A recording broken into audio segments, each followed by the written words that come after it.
Le roman n'est pas un genre, au moins pas au début du XIXe siècle. Après une telle affirmation hardie, vous voudrez peut-être aller dîner tout de suite, c'est peut-être une bonne idée, et me laisser avec mes idées saugrenues.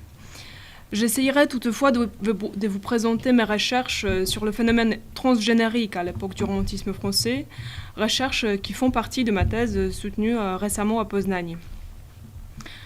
Dans ma communication, je voudrais proposer une approche du roman qui soit doublement biaisée. Tout d'abord, je voudrais questionner le vocable même de genre, tel qu'il apparaît dans la théorie littéraire et dans le dictionnaire, aussi au début du XIXe siècle. Deuxièmement, je voudrais attirer l'attention sur les genres rhétoriques et sur leur lien avec le roman, tel qu'il se pratiquait dans un certain romantisme dans les années 1830. Ce que je veux soumettre à la réflexion, c'est l'idée selon laquelle le roman au début du XIXe siècle ne serait pas un genre à proprement parler. C'est pour deux raisons principalement. Premièrement, c'est parce que c'est la rhétorique et non pas la poétique qui, à la charnière de siècles, se servait du vocable genre. Et deuxièmement, suivant toujours les auteurs du XIXe, c'est parce qu'on peut considérer le roman aussi comme une branche de l'art oratoire. Dans le premier romantisme, il y a une confusion générique entre les genres poétiques et les genres rhétoriques qui a laissé, selon moi, une trace sur la pratique romanesque. Cette confusion générique est peut-être même à l'origine de l'apparition de la forme moderne du roman. Située entre le discours oratoire, le drame, l'épopée, la satire et plusieurs autres genres, le roman est originairement transgénérique. Ici, je voudrais me concentrer sur les affinités entre le roman et les trois genres rhétoriques, à savoir le délibératif, le judiciaire et le démonstratif. À mon avis, ce lien entre la poétique et la rhétorique n'est pas négligeable lors d'une réflexion sur les genres du roman. Mais avant d'en arriver là, je voudrais questionner la notion de genre pour légitimer en quelque sorte ma réflexion sur le lien entre le roman et le genre oratoire. Je voudrais commencer par rappeler cet avis au chercheur qu'Alain Vaillant a exprimé dans son Histoire littéraire. Dans le chapitre consacré au genre, Alain Vaillant souligne l'impropriété de l'application de la théorie contemporaine de genre à la réalité textuelle d'une époque historique donnée. Il avertit que l'historien de la littérature doit se méfier de cette notion. Et là, je cite, « La première préoccupation de l'historien de la littérature sera donc de considérer d'un point de vue historique la notion même de genre, ainsi que ses applications précises, pour en mesurer la relativité et la variabilité. Il vérifiera alors que la littérature a pu aussi bien se passer de genre qu'elle a fait de la littérature elle-même. Ensuite seulement, il se demandera quelle peut être la signification historique du genre, c'est-à-dire en quoi le genre permet ou non de mieux comprendre le phénomène de l'histoire littéraire. » Fin de citation. Alain Vaillant et Émilie Pézard, de sa part, l'ont bien démontré. Le romantisme français ne dispose pas d'une vraie théorie des genres littéraires dans notre acception de ce terme. Bon, déjà, si notre acception, si ça existe. Au début du XIXe siècle, la notion de genre reste floue. Il serait donc erroné de croire que soit les classiques ou soit les romantiques se servaient de la notion de manière précise et bien définie, comparable à celle des théoriciens de nos jours. En fait, de l'Antiquité jusqu'au XVIIIe siècle, on ne se servait pas de la notion de genre pour parler de la tragédie ou de la comédie, encore moins pour parler de roman. Dans les traités poétiques de la Renaissance et ceux du XVIIe siècle, on utilisait de préférence les vocables forme ou espèce de la poésie ou du poème, conçu comme une catégorie supérieure et englobant différents types de poèmes comme tragédie, épopée ou ode. Les théoriciens classiques ne semblent pas très préoccupés de définir la catégorie centrale dont ils se servent. Souvent, au lieu d'articuler les dépendances entre les genres et les espèces ou les sous-genres, les théoriciens se contentent d'une simple énumération empirique de formes de poésie. Boileau ne procède pas autrement dans son deuxième champ de l'art poétique, dans lequel il énumère les petits genres, comme il dit l'élégie, ode, sonnet ou ballade. Il ne se soucie pas d'un éventuel principe de classification. Cela ne veut pas pourtant dire que le mot genre n'existe pas. Du Moyen Âge à l'âge classique, l'appellation générique renvoie donc non pas à la comédie ou à la tragédie, mais à 3 autres partages au sein de la réflexion sur le langage littéraire, ce qui reflète déjà une grande hétérogénéité dans l'approche à la question du genre. Comme l'a remarqué Mireille Massé dans son anthologie Le genre littéraire, le genre renvoie soit à la triade stylistique, donc on a le genre bas, moyen, élevé, soit à la triade modale, donc on a le genre narratif, le genre mimétique et le genre mixte, soit à la triade rhétorique, délibératif, judiciaire et épidictique qui vont m'intéresser particulièrement ici. Regardons maintenant du côté des dictionnaires pour compléter cet examen. La première édition du dictionnaire de l'Académie française de 1694 propose les définitions rhétoriques, grammaticales et stylistiques, mais à cette dernière acception se mêle, à côté du souvenir de Cicéron, une exception beaucoup plus familière et vague. Et là je cite, « Genre se prend aussi pour le style et la manière d'écrire. Genre sublime, genre simple, genre médiocre. Cet homme a un genre d'écrire noble et élevé. Il excelle en ce genre d'écrire. » Fin de citation. L'acception du mot genre est donc floue, assez floue. À côté du sens de la roue de Virgile, fort teintée de la rhétorique, on retrouve l'acception courante. Donc genre n'est qu'un autre mot pour la manière. Quant à l'appellation littéraire, on continue à parler de poème ou de poésie. Le dictionnaire de l'Académie de 1762 n'apporte pas de grands changements dans la conception littéraire du genre. L'entrée « genre » renvoie soit à l'acception rhétorique, soit à des manières ou des styles. Alors, on parle de nouveau du genre sublime, du genre simple ou du genre médiocre, en reproduisant toujours la doctrine cicéronienne. On ajoute aussi, toutefois, une signification du domaine de la peinture. Ainsi, on a, je cite, « la manière, le goût particulier dans lequel travaille un peintre ou un sculpteur ». Fin de citation. Malgré ce silence du dictionnaire, qui est toujours un peu en retard par rapport à ce qui s'est fait dans la littérature, justement, les pratiques littéraires avaient bien évolué pendant ce demi-siècle en contribuant à l'apparition de genres mixtes, particulièrement foisonnant dans le théâtre. Enfin, le dictionnaire de 1798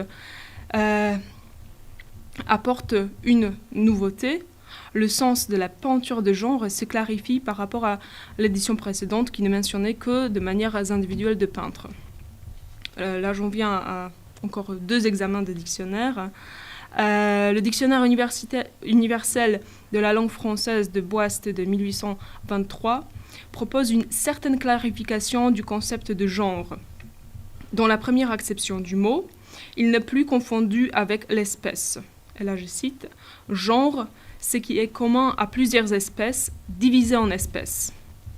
Ce n'est qu'ensuite que Boist note les acceptions plus anciennes. Donc on a espèce, sorte, manière, donc les exemples de même genre, genre de vie, genre de mort. Ensuite, manière d'écrire, partie du discours oratoire.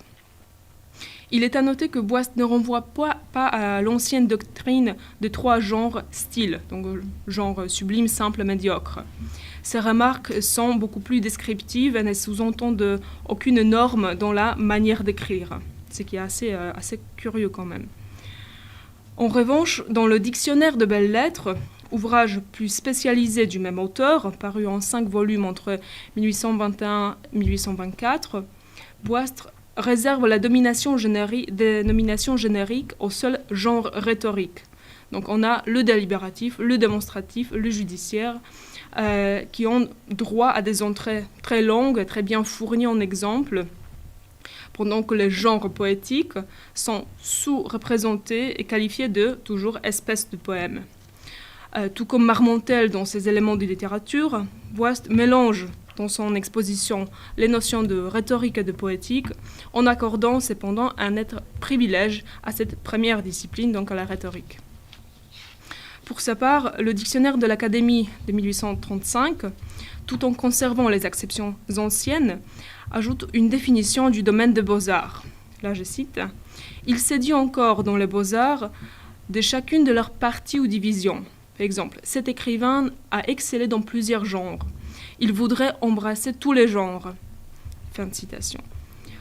Aux énumérations des éditions précédentes s'ajoute une acception qui ressemble à la division générique un peu plus contemporaine, mais elle manque décidément d'exhaustivité et reflète plutôt les genres de la poétique néoclassique de la fin du XVIIIe siècle. Et ainsi on a, je cite, le genre épique, le genre didactique, le genre descriptif, le genre comique, le genre tragique. Fin de citation. Curieusement, dans la sous-entrée des beaux-arts, se trouve aussi l'ancienne définition rhétorique. Donc ainsi, la rhétorique divise le discours oratoire en 3 genres, le démonstratif, le délibératif et le judiciaire. Il importe également de souligner une signification individualiste du genre qui prend le relais de la perspective purement normative. Désormais, on peut être créateur d'un genre. Je cite, « Cet écrivain a un genre d'écrire assez bizarre. Son genre est simple, élégant. Il s'est créé un nouveau genre, un genre original. » Donc je pense qu'on a un élément de réponse pour la question si Léodex a pu fonder un genre aérostatique qui lui soit propre. Donc le dictionnaire le permet en tout cas. Cette analyse de dictionnaire me permet de tirer 3 conclusions. Premièrement, tous les ouvrages accordent un net privilège à une acception rhétorique de la notion de genre. L'acception purement littéraire est rare et relève plutôt d'une compréhension familière du mot, donc genre est synonyme de manière. Deuxièmement, on constate l'absence d'un point de vue global sur la notion de genre. La définition du mot ressemble toujours au vieil éparpillement de formes et de styles que j'ai évoqué au sujet de poétique de la Renaissance et du classicisme. Mais contrairement aux formes poétiques héritées de la théorie classique essentialiste, aucune réflexion n'essaye de coordonner les différentes acceptions du vocable en question, ni d'y mettre de l'ordre ou une quelconque hiérarchie. Les différents types de genres coexistent paisiblement dans le dictionnaire. Il apparaît que genre renvoie à une réalité textuelle forte et hétérogène, où se mêlent les exceptions rhétoriques, poétiques et stylistiques, ce qui ouvre la possibilité de divers transferts catégoriels que l'on rencontre effectivement dans la littérature de l'époque. Troisièmement, on peut présumer qu'avant même la clarification moderne du concept de genre, il y a déjà un brouillage générique, une transgénéricité fondamentale qui s'opère non seulement à l'intérieur de genres poétiques, c'est-à-dire par exemple la tragédie qui emprunte à la comédie, mais aussi entre les genres poétiques et rhétoriques. C'est-à-dire la tragédie classique, par exemple, elle accueillait parfaitement bien le genre rhétorique et déjà ses recherches ont été menées pour le XVIIe siècle, entre autres par Gilles Desclercq ou Marc Fumaroli. Par conséquent, je voudrais émettre l'hypothèse suivante. Pour décrire pleinement le phénomène de la transgénéricité romantique, il faudrait peut-être prendre en compte les genres rhétoriques. Cette hypothèse me semble d'autant plus justifiée que l'absence de poétique normative du roman a provoqué, chez certains auteurs à la charnière du néoclassicisme et du romantisme, l'inclusion du genre romanesque dans le domaine de la rhétorique. Tel fut, par exemple, l'avis de Charles Nodier, auteur non seulement de l'histoire du roi de Bohême, mais aussi d'un petit traité bien oublié intitulé « Cours de belles lettres », dans lequel Nodier a assigné le roman à l'art oratoire et non pas à l'art poétique. D'ailleurs, dans le chapitre notions préliminaires de son cours, Nodier définit l'art oratoire en le comparant explicitement au roman. Je cite, « L'art oratoire comprend tout ce qui appartient à l'éloquence, à l'explication des sciences, à la narration des choses arrivées et même de certaines choses fictives, comme dans le roman. » Donc c'est la fiction et la narration opposé au mode mimétique théâtral, qui constitue le point commun entre le roman et le discours oratoire. Par la suite, le roman est envisagé par Nodier comme une partie de l'art oratoire, et c'est là pour plusieurs raisons. La première, peut-être superficielle, est que le roman soit écrit en prose. Ça paraît banal, mais je pense que pour quand même la théorie néoclassique, ce ne l'est pas tant que ça. D'ailleurs, le partage nodierien, il n'est pas tout simplement binaire. Il va nuancer ses propos, mais je ne vais pas peut-être m'arrêter là-dessus. Mais il conserve en tout cas cette définition. Deuxièmement, encore, ça peut être une déception, c'est parce que le roman sert, selon Nodier, à instruire. Donc, il a une finalité persuasive. Et là, ici, on retrouve l'éternel Horace avec ses préceptes littéraires.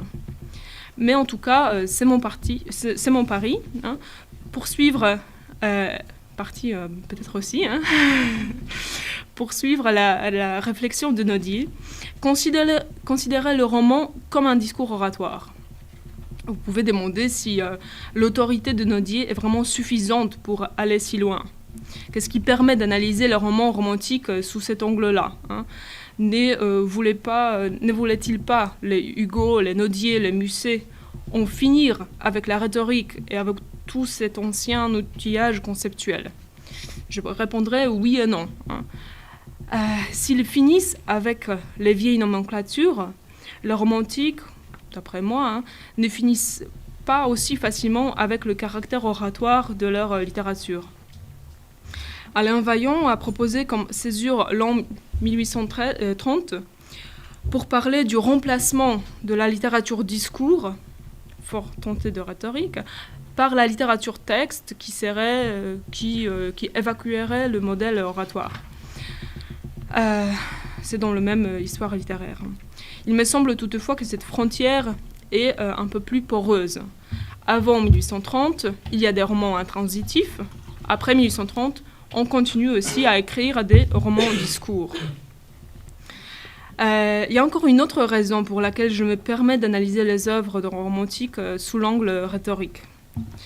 Paul Bénichou a parlé du sacre de l'écrivain. Tout ça, c'est très bien connu. Le poète, le romancier se voit en grand, il s'assigne des fonctions gigantesques dans la société du XIXe siècle. Il parle, il blâme, il monte à la tribune comme Hugo ou Lamartine. Ils font de leur littérature une tribune sociale. Ils sont en quelque sorte, de temps en temps, des orateurs. Mes recherches m'ont conduite à forger le terme concomitant, en quelque sorte, au sacre de l'écrivain, et qui est le sacre de l'orateur, qui est à la fois l'écrivain. Ce processus, bien sûr, aussi s'enracine dans la pensée néoclassique. Il faut le penser sur le long terme. Je ne vais pas m'arrêter là-dessus non plus.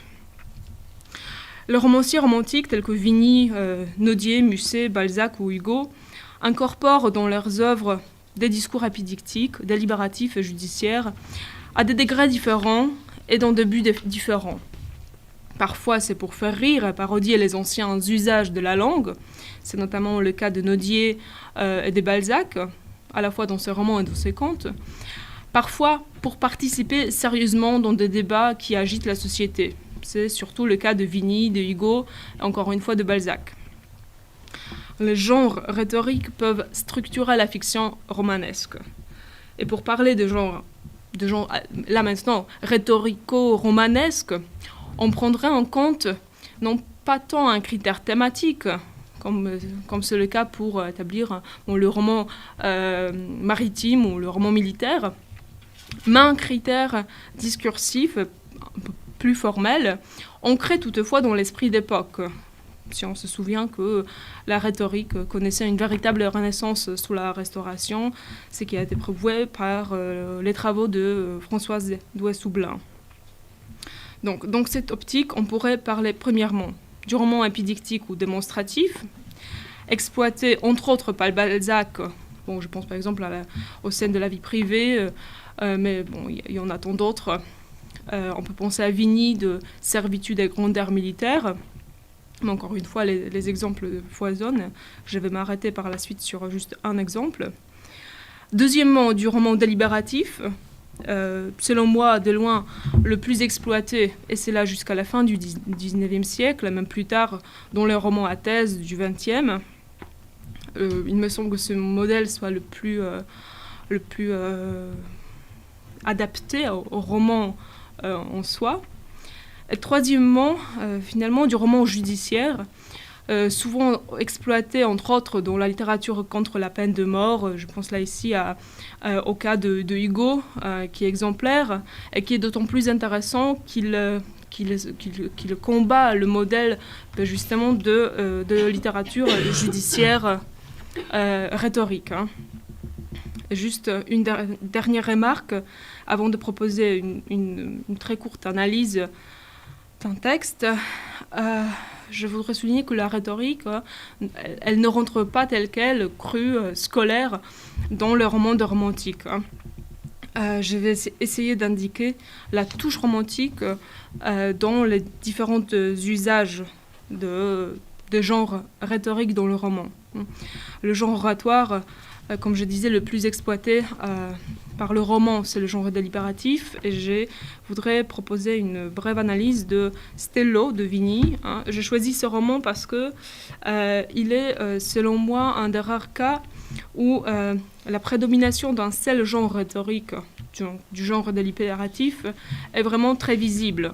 Bon, dans d'autres cas, dans d'autres romans, on rencontre parfois tous les trois genres qui peuvent coexister paisiblement. Donc c'est aussi une question de dominante et non pas vraiment d'une quelconque essentialisme. J'ai encore une dizaine de minutes. Donc dans son roman Stello, Alfred de Vigny a recours à l'éloquence délibérative pour débattre, comme vous savez très bien, du rôle du poète dans la société moderne et de sa place par rapport aux hommes de pouvoir politique. Le poète Stello est tenté de s'engager dans la politique quelque temps après la Révolution de 1830. Le docteur Noir essaye de l'en dissuader à l'aide de 3 récits à thèse démontrant l'ingratitude de chaque type de pouvoir politique envers le poète. Le docteur est un habile logicien, un orateur, ce qui constitue un des paradoxes de ce livre dédié à l'éloge de l'imagination, quand même, et de l'indépendance de l'écrivain, mais qui lui-même a servi à des fins persuasives et politiques. Le roman, qui, selon certains critiques, ouvre la voie à la modernité littéraire, est lui-même encore soumis à la démonstration et à l'éloquence. En fait, il y a une tension entre le but persuasif et le but romanesque de l'œuvre, tension observable également dans les différentes interprétations de Stello. Jacques-Philippe Songeron l'a noté. Parmi les critiques, là je cite, « Les uns se plaisent à souligner que Stello est un récit romanesque, quand les autres n'y voient que l'application modernisée de schémas du dialogue platonicien. Les premiers insistant sur la part d'imagination qui s'inscrit au cœur de chaque nouvelle, les seconds allant directement au centre de l'idée générale du projet. » Fin de citation. Selon moi, cette hésitation générique, est-ce un roman, est-ce un dialogue philosophique, est délibérée de la part de Vigny. Son livre est soutenu à la fois par un projet poétique et par un projet rhétorique. Le roman thématise le processus de la naissance de la persuasion exercée par le biais de la fiction. Le roman de Vigny a pour sujet une consultation entre le docteur Noir, médecin des âmes, et le poète Stello, en proie à un spleen dont le symptôme est la volonté de se dévouer pour une opinion politique et de dicter des écrits dans l'intérêt d'une sublime forme de gouvernement. Fin de citation, c'était une citation de Vigny. Afin de guérir son patient de cette maladie de l'âme, le docteur Noir a recours à 3 petites anecdotes. Pour convaincre son patient, ce n'est pas une argumentation antimématique que le docteur Noir a recours. Au contraire, il développe ses arguments en forme d'exemplum. Gilles Desclercq a expliqué l'usage et la spécificité de ce genre de preuves. Pendant que l'anti-mème relève d'une argumentation plus rigoureuse et contraignante, menée dans le cadre d'un débat relativement formalisé, l'exemple, d'un moindre degré technique, s'apparente davantage aux preuves subjectives et il est adapté surtout à l'éloquence délibérative et publique, où il joue un rôle d'un modèle d'action puisé dans le passé, ce qui est exactement le cas du roman de Vigny. Le pouvoir de l'exemple se fonde moins sur le raisonnement que sur le pouvoir sensoriel de l'image, et c'est pourquoi il mobilise plus facilement les passions oratoires. Le roman de Vigny illustre bien cet usage pathétique de la preuve oratoire. Le docteur Noir influe surtout sur les passions du patient, qui s'identifie chaque fois au héros du récit rapporté et souffre par procuration de ses douleurs. J'ai encore un peu de temps. J'ai l'impression que j'ai pas vraiment beaucoup de temps pour développer tout ça. Donc je vais peut-être... je pense que c'est un peu trop compliqué pour vraiment le développer. Donc je vais arriver tout de suite à mes conclusions, en fait, sans vous avoir réellement montré comment ça fonctionne dans ce roman. Je pense que vous les connaissez tous déjà si bien que peut-être ça vaut pas la peine. J'arrive tout de suite à mes conclusions. Donc, si on prend en considération le genre rhétorique dans le roman, dans le romanesque, on arrive à la conclusion d'une généricité surtout multiple et aussi partielle, parce que, comme vous pouvez vous en douter, les genres rhétoriques se marient parfaitement bien à tous les autres genres qu'on a évoqués ici. On les retrouve dans le roman d'analyse, dans le roman de mœurs, très souvent, surtout le délibératif est adapté pour des fins tout à fait plus particulières. Donc, je souscris aussi à des conclusions qui ont été déjà dites ici, et même en ouverture de ce colloque. Donc, tout texte romanesque est forcément hybride,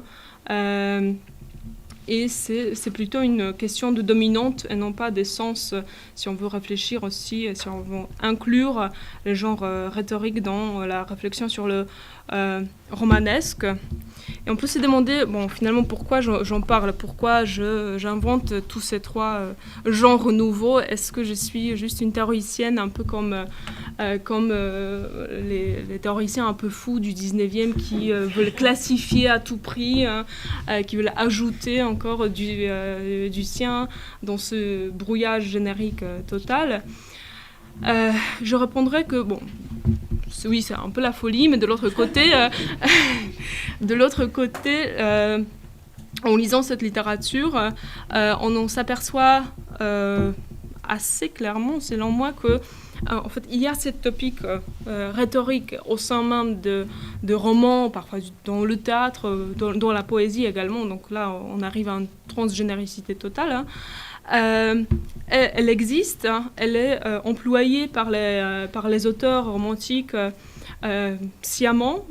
Ils ont une formation rhétorique, ils vont l'employer. Donc c'est peut-être utile de pouvoir le voir, et je pense que cette réflexion permet de mieux cerner déjà la topique d'un texte, elle permet mieux de comprendre, de réfléchir sur les moyens de persuasion qui sont toujours là dans cette littérature du 19e. Voilà, merci.